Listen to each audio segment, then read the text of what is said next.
រូបនេះនៅពេលដែលយើងចង់ remove background យើងចង់ប្រើជាមួយ Eraser tool ក៏បានឬមួយក៏ប្រើជាមួយនឹង AI ដែលវា apply ចូលនៅក្នុង version 2026នឹងបាទយើងគ្រាន់ឈរលើ layer ហ្នឹងមកយើងចុច remove background មកឥឡូវនេះ background វាបានដាច់អស់ហើយសួស្តីអ្នកទាំងអស់គ្នាឥឡូវយើងបន្តមកវីដេអូទី3ដែលយើងសិក្សាអំពី tool បន្ថែមទៀតដែលយើងនៅសល់ដូចជា 4-5 tool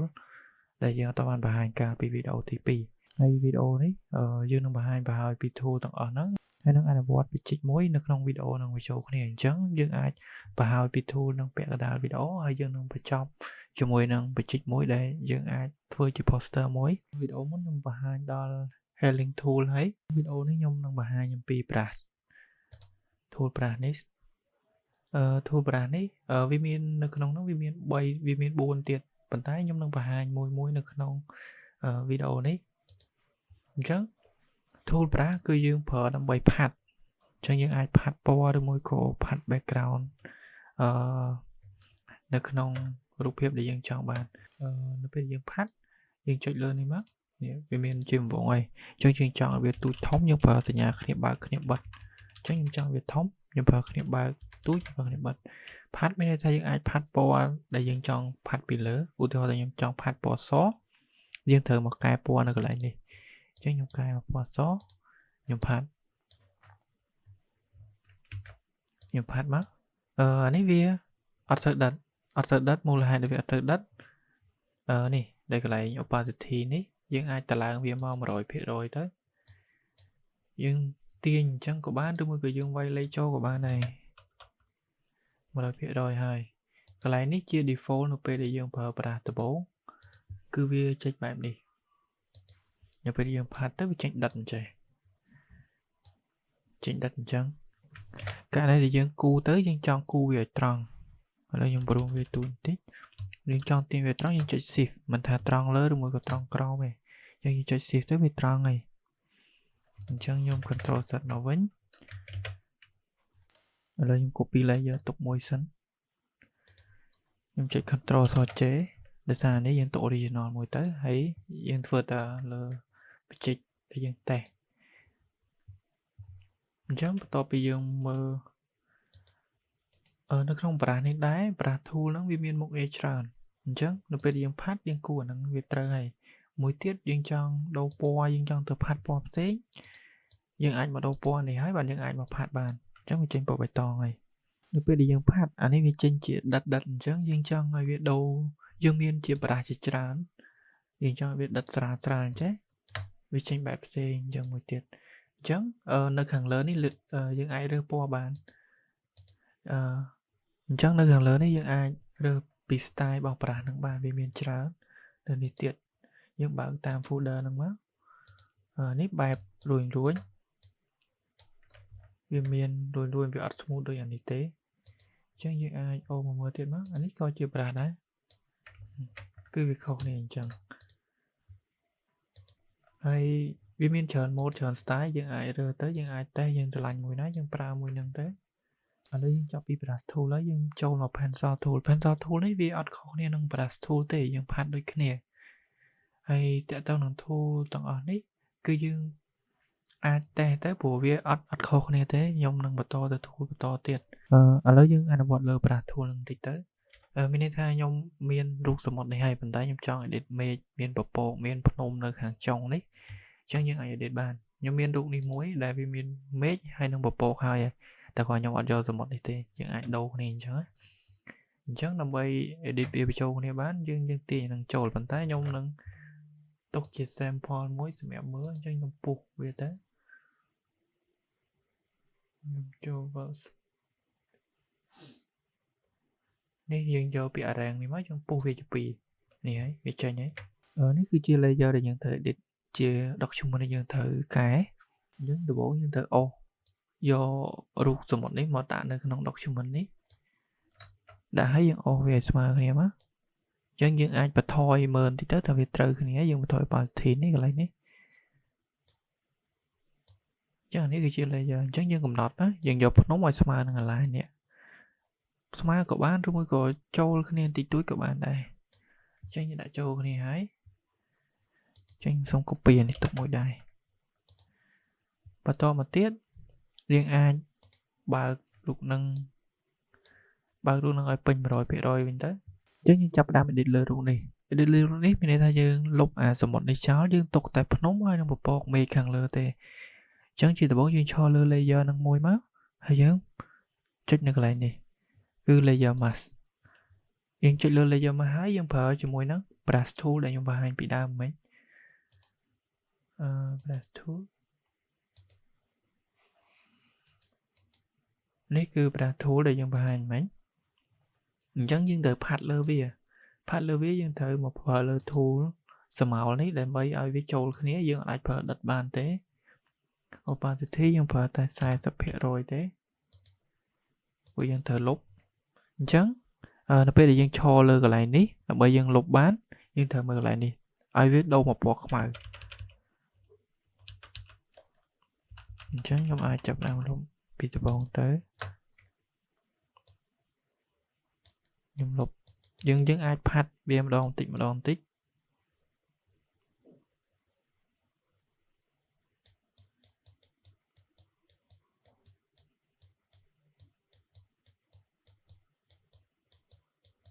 នេះកន្លែងនេះគឺវាចូលគ្នាហើយ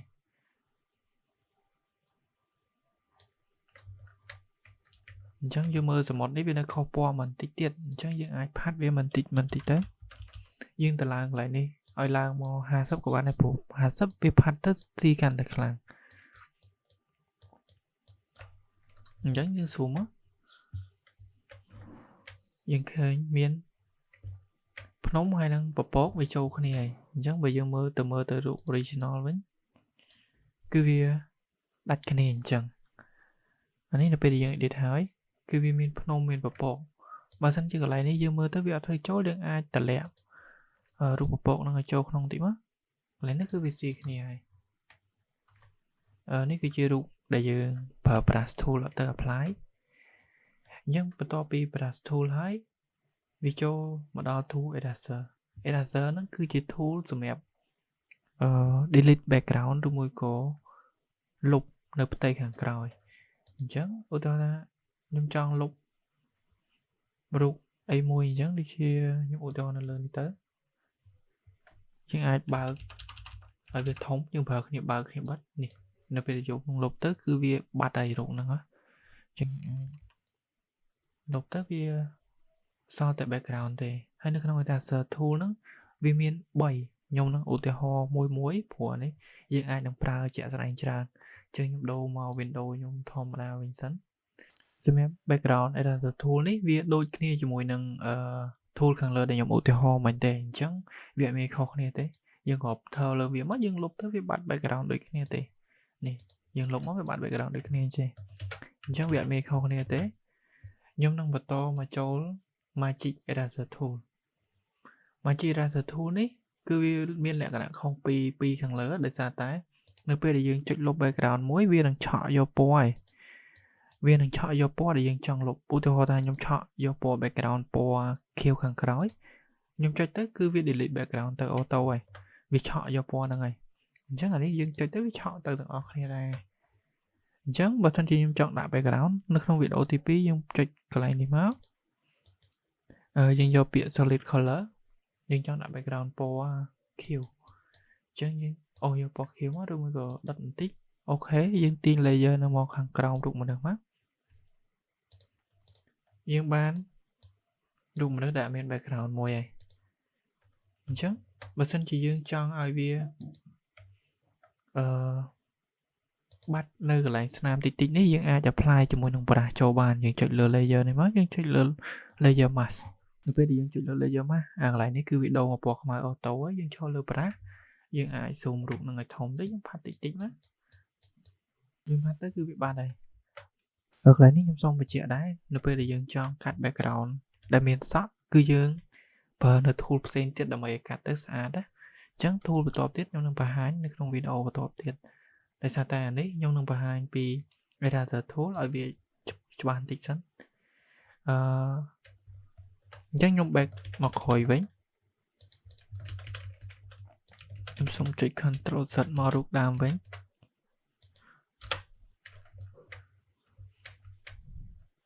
ឥឡូវយើងចូលមករូបដើមវិញឥឡូវខ្ញុំ copy វាទុកមួយខ្ញុំបិទផ្នែកវាមួយនៅក្នុង Photoshop 2026នេះដូចខ្ញុំបង្ហាញពីដំបូងអញ្ចឹងវាមាន apply tool AI ចូលអញ្ចឹងយើងមិនបាច់ទៅប្រើ eraser tool នេះក៏បានដែរករណីដែលយើងចង់លុប background យើងគ្រាន់តែចុចកន្លែងនេះមកអានេះវាគឺវាversion មុនវាអត់មានទេ2025អត់មានទេអញ្ចឹងយើងគ្រាន់ចុច delete background មកវានឹង run មិនតិចទេព្រោះអានេះវា apply ជាមួយនឹង AI ឥឡូវហ្នឹងវាដើរពេញហើយមានន័យថានៅពេលដែលយើងចុចតែ remove background ទេគឺវាមកវិញហើយវា remove background ទៅអស់ហើយយើងអាច import background ហ្នឹងមកវិញបានយើងគាត់ចុចកន្លែងនេះឬមួយក៏ generate background បែបផ្សេងគឺអាហ្នឹងវាជា AI ដែលវា apply នៅក្នុង2026អញ្ចឹងខ្ញុំអត់តន់ generate ទេដោយសារ internet វា slow ព្រោះនេះបើយើង generate យើងអាចទៅសេអក្សរទៅវា generate ឲ្យហើយអានេះបន្ទាប់ពីយើង remove background ដោយប្រើ AI នឹងក្នុងហ្នឹងអញ្ចឹងបើសិនជាយើងចង់ទាញ background ហ្នឹងមកវិញនៅក្នុង layer mask នេះយើងអាចផាត់វាមកវិញបានអញ្ចឹងខ្ញុំថា tool ប្រាស់នេះគឺវាមានសារៈសំខាន់មែនទែនយើងឈរលើមូលមកយើងប្រើលើ brush tool កន្លែងនេះបើសិនជាយើងឈរលើពណ៌ខ្មៅយើងចុចទៅវាលុបហើយអញ្ចឹងបើយើងចង់ទាញ background វាវិញយើងដូរទៅពណ៌សយើងបើកឲ្យធំនេះយើងគូទៅគឺវាមកវិញ 100% នេះគឺជា background មិញករណីដែលយើងចង់ add background ពីក្រោយមួយទៀតយើងអាច add បានខ្ញុំសូម add ពណ៌សទៅនេះពេលយើង remove background ទៅវាអាចនឹងដាច់ច្រើនជាង Magic Eraser Tool អញ្ចឹងខ្ញុំនឹងឧទាហរណ៍មួយទៀតនៅក្នុងរូបនេះដែររូបនេះក៏យើងអាចប្រើជាមួយនឹង Magic នឹងដែរខ្ញុំ Ctrl J រូបនេះនៅពេលដែលយើងចង់ remove background យើងចង់ប្រើជាមួយ Eraser Tool ក៏បានឬមួយក៏ប្រើជាមួយនឹង AI ដែលវា apply ចូលនៅក្នុង version 2026នឹងបានយើងក៏ឈរលើ layer ហ្នឹងមកយើងចុច remove background មកឥឡូវនេះ background វាបានដាច់អស់ហើយអញ្ចឹងយើងអាចសាកដាក់ background ពណ៌ផ្សេងយើងចុចកន្លែងនេះមកយើងមកស្ដាំយើងប្រើពាក្យ solid color ក៏បានឬមួយក៏យើងចង់ដូរទៅ gradient អីក៏បានដែរនេះគឺ gradient មានន័យថាពណ៌លីគ្នាអញ្ចឹងយើងអាចដាក់វាជាពណ៌ដិតមកយើងមានជា template ដែរនេះអូខេយើងទាញវាទៅក្រោមនេះគឺយើងបាន remove background នឹងដាច់ហើយអញ្ចឹងEraser Tool នេះគឺយើងអាចប្រើមុខងារនឹងបានដែរឥឡូវឧទាហរណ៍តែខ្ញុំប្រើនេះមួយដែរដើម្បីខ្ញុំផ្ទៀងផ្ទាត់គ្នាមានន័យថានេះអានេះគឺជាយើងប្រើ remove នេះគឺយើង remove ដោយប្រើ AI អញ្ចឹងខ្ញុំ note វានៅក្នុង layer នេះអានេះមានន័យថាយើង remove តាម Eraser Tool អញ្ចឹងខ្ញុំចុចលើ Eraser Tool ខ្ញុំឆក់លើរូបនឹងមួយមកវាដាច់ទេប៉ុន្តែវាដាច់អត់អស់ទេវានៅសល់ស្នាមអញ្ចឹងយើង Ctrl Z មកវិញយើងបន្ថែមនៅកន្លែងនេះខ្ញុំដាក់80នៅពេលដាក់កាន់តែធំវាឆក់កាន់តែខ្លាំងអញ្ចឹងខ្ញុំចុចមកនេះគឺដាច់អស់ហើយអញ្ចឹងវាមានលក្ខណៈខុសគ្នាបន្តិចដែរអានេះយើង apply ដោយ AI គឺវាកាត់ទាំងសក់ទៅទៀតនៅក្នុងចន្លោះសក់នេះឥឡូវខ្ញុំបើកពីរទៅខ្ញុំទាញផ្ទឹមគ្នាឲ្យមើល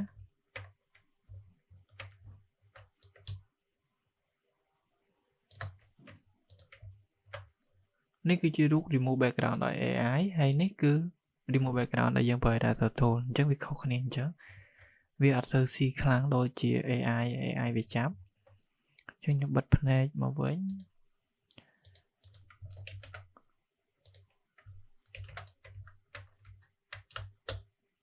បន្ទាប់ពី Eraser Tool ហើយយើងបន្តមក tool Gradient Tool ហ្នឹងគឺយើងគ្រាន់តែចាក់ពណ៌ background ទេយើងគូមកចាក់ពណ៌ background នេះអាហ្នឹងយើងអាចធ្វើនៅនឹងក៏បានឬមួយក៏កន្លែងនេះខ្ញុំទាញចូលនេះមិនក៏បានដែរអញ្ចឹងយើងអាចមកឡងវាទៅយើងអូសវាទៅក្រោមទៅបើមិនជាយើងចង់ឲ្យ background នឹងចេញបន្តមកទៀតបន្ទាប់ពី gradient ហើយយើងចូលបន្ទាប់ពី gradient ហើយយើងអាចមកឡង3 tool នេះទៅព្រោះយើងអត់ចាំបាច់ត្រូវប្រើទេយើងចូលមក pen tool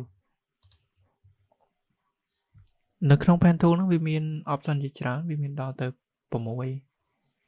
អញ្ចឹងខ្ញុំនឹងបង្ហាញម្ដងមួយខ្ញុំរករូបដើម្បីមកឧទាហរណ៍ឥឡូវយើងបន្តមកកាន់ pen tool នៅក្នុង pen tool នេះវាមានដល់ទៅ6 function 6 option ដែលយើងត្រូវប្រើអញ្ចឹង tool ទាំងអស់នេះវាអាចនឹងហាក់ប្រហែលគ្នាខ្ញុំនឹងបង្ហាញបន្តិចទៅដោយសារយើងនឹងបញ្ចប់ជាមួយនឹង poster មួយនៅក្នុងវីដេអូនេះអញ្ចឹងខ្ញុំដោះសោវាខ្ញុំចុច Ctrl J អញ្ចឹង pen tool នេះយើងប្រើសម្រាប់កាត់ background ខ្ញុំមានរូបមួយខ្ញុំចុចលើ pen tool ខ្ញុំយកលើគេមកខ្ញុំចុច row ចំណុចកណ្ដាលមួយខ្ញុំគូវាមកយើងចុច shift បើសិនជាយើងចង់ឲ្យទាញមកឲ្យស្មើប៉ុន្តែរូបនេះវាអត់ស្មើទេអញ្ចឹងយើងចុចនេះមកកន្លែងនេះកោងអញ្ចឹងយើងដាក់នៅកន្លែងនេះមកហើយយើងទាញម៉ៅសកត់ម៉ៅមកខុសគ្នាតិចតួចយើងកាត់រៀងចូលសាច់តិចមកកុំឲ្យសល់ស្នាមខ្មៅយើងអូសមកទៀតមកអញ្ចឹងខ្ញុំធ្វើយ៉ាងលឿនអ្នកនរនេះអាចព្រឹត្តព្រៀងបាននៅក្នុងវីដេអូឬមួយក៏ពេលអនុវត្តតែគ្រាន់តែហ្នឹងយើងទាញអញ្ចឹងនេះយើងទាញស្មើមកហើយយើងបត់ទៀតមកវាកោងហើយយើងអាចប្រើជាមួយនឹង shift ដើម្បីវាស្មើល្អហើយយើងទាញត្រង់វាបាត់កន្លែងបើកសលេងនេះមួយខ្ញុំឡើងមកបន្តិចយើងយកត្រឹមនេះទៅបានហើយយើងគូតទៅយើងប្រើ pen tool គូជុំវិញ object ដែលយើងចង់កាត់ហើយយើងបើកស្រាមលើវាមានពាក្យថា make selection អញ្ចឹងយើងអូខេមកវាចេញជា select ហើយអញ្ចឹងយើងចង់ Ctrl J ក៏បានឬមួយក៏យើងអត់ចង់ធ្វើចង់ make selection ទេយើងចង់ប្រើ shortcut វាមានវិធីមួយទៀតយើង Ctrl D យើង Ctrl Z សិនមកអញ្ចឹងយើងគ្រាន់តែចុច Ctrl Enter ទៅវាចេញជា selection ហើយអញ្ចឹងយើងចូលមក tool move យើងចុច Ctrl J មកយើង copy object ហ្នឹងយើងបិទភ្នែកមកយើងដោះ background បានហើយវានឹងអត់មានសល់កែមឬមួយក៏សល់ស្នាមដូចរូបមុនហ្នឹងឯងមុនហ្នឹងយើងកាត់eraser tool នេះគឺវានៅសល់ស្នាមខ្លះអញ្ចឹងយើងប្រើ pen tool ទៅគឺស្អាតpen tool នេះនៅពេលដែលយើងអនុវត្តជាក់ស្ដែងឬមួយក៏យើងធ្វើ poster តាម standard មួយគឺយើងប្រើ pen tool ហ្នឹងហើយអញ្ចឹងខ្ញុំនឹងបន្តទៅបច្ចេកដែលយើងបង្កើត poster មួយអញ្ចឹងខ្ញុំចុច new មកបច្ចេកនេះគឺយើងប្រើទំហំ A4 ខ្ញុំប្រើផ្ដេកខ្ញុំប្រើ resolution 300ខ្ញុំចុច OK create មកយើងបានបច្ចេកមួយហើយអញ្ចឹងបច្ចេកនេះខ្ញុំធ្វើអំពី poster iPhone នឹងតែម្ដងទៅអញ្ចឹងខ្ញុំនឹងយក iPhone ដែលខ្ញុំកាត់នេះយកទៅដាក់អញ្ចឹងដើម្បីកុំឲ្យវាព្រិលឬមួយក៏បែក pixel យើងត្រូវ convert វាទៅ smart object មួយសិនហើយចាំយើងអូសទៅចូលនៅក្នុង file A4 នេះយើងដាក់វានៅកន្លែងនេះមកយើងព្រីកវាមកធំបន្តិចមកយើងដាក់ប៉ុណ្ណេះទៅយើងដាក់វានៅខាងគៀនបន្តមកទៀតយើងត្រូវលេង background វាបន្តិចទៅ background យើងអាចប្រើពណ៌សុទ្ធក៏បានឬមួយក៏ gradient ក៏បានដែរgradient គឺយើងបានបង្ហាញមុននឹងបន្តិចយើងក៏ចុចលើហ្នឹងមកយើងអូសវាចង់យើងអូសវាចេះក៏បានអានេះមានន័យថា gradient ដេញពីឆ្វេងទៅស្ដាំករណីដែលយើងចង់ឲ្យវាមូលពីគៀនមកក្នុងមកគៀនយើងកែឡើងនេះឬមួយក៏ Photoshop អ្នកទាំងអស់នេះអត់មានហ្នឹងទេយើងមកកែឡើងនេះយើងក៏ចុចទៅវាចេញជាមូលហើយអញ្ចឹងយើងអាចព្រមវាបន្តិចក៏បានដែរព្រមមកវាមូលហើយអញ្ចឹងខ្ញុំគិតថានៅពេលដែលយើងដាក់មូលទៅវាស៊ីជាងប៉ុន្តែយើងអត់ប្រើពណ៌ខៀវហ្នឹងទេយើងនឹងប្រើពណ៌ផ្សេងយើងអាចដូរពណ៌បានយើងចុច double click លើកន្លែងនេះមកយើងចុចលើ gradient យើងចុចកន្លែងនេះខ្ញុំប្រើពណ៌ទឹកក្រូចឲ្យវាស៊ីជាមួយនឹងរូបទូរស័ព្ទប៉ុន្តែយើងអត់ពណ៌ដូចពេកទេយើងអាចស្រាលជាងយើងអូខេមកបន្ទាប់ពីយើងដាក់ background ហើយយើងនឹងបន្តមកដាក់ស្រមោលវាបន្តិចទៅដោយសារទូរស័ព្ទហ្នឹងយើងត្រូវការមួយស្រមោលនៅខាងក្រោមនេះអញ្ចឹងយើងអាច add layer មួយយើងទាញមកក្រោមទូរស័ព្ទមកព្រោះយើងនៅពីក្រោយទូរស័ព្ទអញ្ចឹងយើងប្រើ brush នេះយើងចុចមកដំបូងគឺវាមូលទេវាមូលអញ្ចេះដល់ពេលយើងផាត់ទៅវាចេញជាស្រមោលហើយប៉ុន្តែវាដិតពេកអញ្ចឹងយើងអាចត្រូវកែឡើងនឹងបន្តិចដែរយើងចុចឡើងនេះមកយើងទាញអាសនេះភ័ណ្ឌវាទាញឲ្យផ្ដេកអញ្ចឹងទៅយើងមើលទៅឃើញផ្ដេកហើយអញ្ចឹងយើងអាចផ្ដេកវាធំបន្តិចនេះវាធំហើយនេះវាចេញជាស្រមោលអញ្ចឹងហើយអញ្ចឹងយើងអាចអូវាបន្តិចទៅវាចេញជាស្រមោលហើយតែយើងអាចបន្ថយវាបន្តិចកុំឲ្យវាដិតពេកព្រោះវាជាស្រមោលយើងអូសមកនេះ nhưng mà tôi sắm á vì mình chia sẻ màu này chẳng tôi bị dùng phở bật hai nhưng trong ở vì bật tham chẳng tôi chẳng bật tôi bị tôi bị miền background nói nhưng ai bật tham chia so mình tí tới ní cứ thật chẳng thích nhưng phở thòm là đại thế nhưng trôi mất nhưng tôi sẽ so chứ nhầm đã ấy số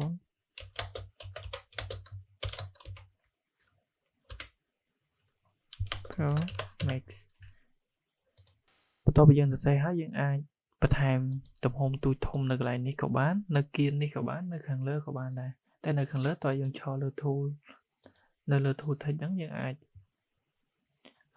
thôi với bạn chắc nhầm đã và việc thông tích nhầm đã hà sắp tem lon tới nè trong video page nhầm lục make me cháu nhưng đã phần năng hỏi dương ai cài bỏ so bán rồi một cục phone là số cứ dương ai cài bán nhưng chạy lên được mất dương một cài nữa lại ní của bạn này thì vì mình trả chứ đã vì bỏ tắc rồi bằng tới mà sân chỉ bỏ tắc rồi dương cho đôi cho mùi nông bỏ đi món dương ai mùi chùm lòng bỏ chỉ là bỏ nó mới chùm lòng bỏ đó trên tắc rồi tại vì thật đặt chứ những đại đặt máu hay bản thân chỉ dương cho ngày số nó vì miền kem bọt chung quanh rừng của stroke dương ai chọn được lại effect này mất thế nhưng phở bịa stroke này vì tranh này bên đây vì tranh bọt xế nhưng ai đầu từ bọt mà bán đấy cứ stroke này chứ nhưng ok và bây giờ đã thấy bây giờ chọn lên chỉ là so vì miền glow rồi mới có shadow và thêm tiết nhưng ai màu mơ này lại này glow này cứ việc glow là so năng trắng những ai cài mà nọ món nó rồi những mớ những đồ mà bò mà những rửa bò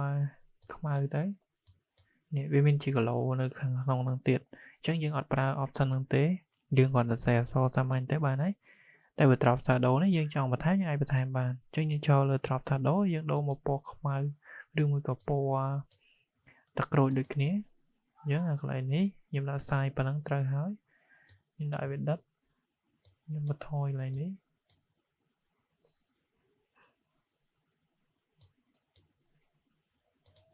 นี่คือตราบสา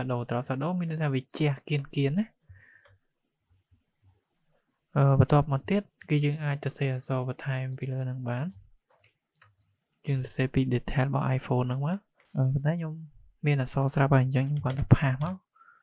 giờ đại về tôi tới bài này per phone thom đá tới bài này bỏ này video chữ description á nhưng per post số đúng gặp bỏ máy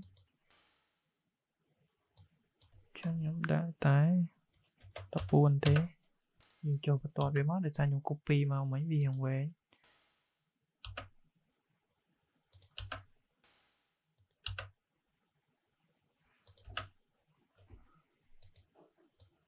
nè nhưng như là so năng hái nhưng ai bật time pillar năng bật to tiết bàn tại còn là năng dương còn là chỉ ca lên style này là so chứ những ai bật time tới dương cho đi về từ mấy dương bật time này không năng ba này lấy dương bị chọc pika lên nhà so năng hái nhưng ai bộ một pen tool vĩnh pen tool này pen tool này cứ dương miền lẹ cái này sẽ đôi cái này chẳng nhưng cho này từng này ăn vọt tới vì chạp start chiên là về để mời nhung phối dương gõ cu chẳng được cái này thì chẳng những cu má vì cho mình chẳng này bờ hàng cầu đấy cứ dương sẽ mẹp bột á mình là dương cu tới vì ở tròn này ở vì ở cao này chẳng những ai pen tool TP này freeform này nó cứ dương sẽ mẹp bột ở việc cao rồi mùi cổ cũng ở việc tròn còn vì dương sẽ mẹp bột ở việc hiện cao á chẳng những có cho cọt lơ viếng này dùng bột á vì tranh chỉ cao này chẳng hàng khóm đấy cứ sẽ mẹp bầu rồi mùi cổ độ pointer được không này chẳng để cho đó chọn delete này mối đó mà bị bàn đây bản thân chỉ nhung chọn bộ á bộ má nhung chọn tiền về từ tam ná của bạn dương qua giật cọt á chia pen tool này để dương thợ phở chợ đây chứ nhung control giật với nhung delete pen tool nó dương cho mà xẹp save ហ្នឹងគឺយើងគូជា element សម្រាប់ដាក់ background ឬមួយក៏អីចឹងខ្ញុំគូវាមួយមកខ្ញុំគូ save ខ្ញុំដាក់ជា price តែម្ដងទៅអញ្ចឹង save ហ្នឹងយើងអាចដូរពណ៌បានទៀតអញ្ចឹងខ្ញុំយកពណ៌ទឹកក្រូច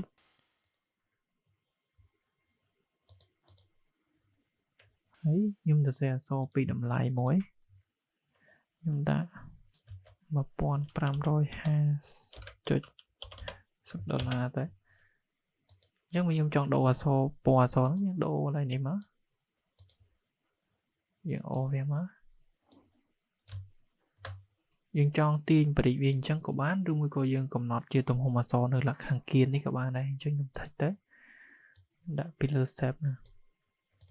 អញ្ចឹង save ហ្នឹងវាយើងចង់ឲ្យវាកោងបន្តិចយើងអាចចុចលើ save ហ្នឹងទៅនេះវាមានអាបន្ទាត់នេះហើយមានអាវងមូលនេះយើងអូសវាចូលក្នុងនេះវាកោងហើយអញ្ចឹងយើងចេញជាតម្លៃហើយអញ្ចឹងយើងចង់លេងអីបន្ថែមបន្តិចពីលើហ្នឹងយើងអាច apply ជាមួយនឹង color ឬមួយក៏យើងអាច apply ជាមួយនឹង drop shadow ឬមួយក៏ effect នៅកន្លែងនេះអញ្ចឹងបើសិនជាខ្ញុំចង់ឲ្យ save ហ្នឹងវាមើលទៅរៀង glow អញ្ចឹងខ្ញុំអាចបើ glow នេះទៅនេះយើងមើលមកយើងឃើញ glow ហើយតែខ្ញុំចង់ glow ពណ៌ខ្មៅខ្ញុំអត់ glow ពណ៌សទេចេញដូរមក normal នេះយើងមើលមកយើងឃើញ glow ហើយយើងមើលមកយើងឃើញ glow ហើយ save ហ្នឹងវាមានច្រើន tool ច្រើន option សម្រាប់យើងគូយើងចង់គូជាចាក់ទៅកោនក៏បានយើងចង់គូជារាងមូលក៏បានយើងចង់គូជាផ្កាយក៏បានដែរហើយ save ហ្នឹងយើងអាច import ឬមួយក៏យក mode ពីខាងក្រៅយកមកបន្ថែមទៀតយើងអាចទៅ download មកយើង import ចូលយើងមានជារូបដើមឈើរូបឡានរូបមនុស្សនៅក្នុងហ្នឹងទាំងអស់ហើយករណីដែលយើងចង់ add save នឹងបន្ថែមនៅក្នុងហ្នឹងយើងអាច download នៅក្នុង website ឬមួយក៏ក្នុងវីដេអូដែលគេបរៀនពី include save ឬមួយក៏ export save ចូលនៅក្នុងហ្នឹងបានណាកន្លែងនេះខ្ញុំមាន website ខ្លះដែលយើងអាចទៅទាញ save នេះគឺជា save ដែលយើងត្រូវ import ចូលដែលចង់ import ចូលអីយើងអាចទាញវាមកបញ្ចូលបានអញ្ចឹងយើងអាចមើលវីដេអូបន្ថែមនៅក្នុងការដាក់ save នឹងចូលទៅឬកន្លែងនេះយើងគេមានទេអញ្ចឹងបញ្ចប់ពី save នឹងហើយវីដេអូនេះនឹងបញ្ចប់ពីរបៀបនៃការប្រើប្រាស់ tool តែប៉ុណ្ណឹងហើយវីដេអូបន្ទាប់យើងនឹងអនុវត្តពីការធ្វើ poster ឬមួយក៏ធ្វើវិជីក2យើងនឹង apply ពី tool ទាំងអស់ហ្នឹងមកបង្កើតជា poster មួយដែល standard អាចយកទៅប្រើការបានវីដេអូរបស់ខ្ញុំសូមចប់តែប៉ុណ្្នឹង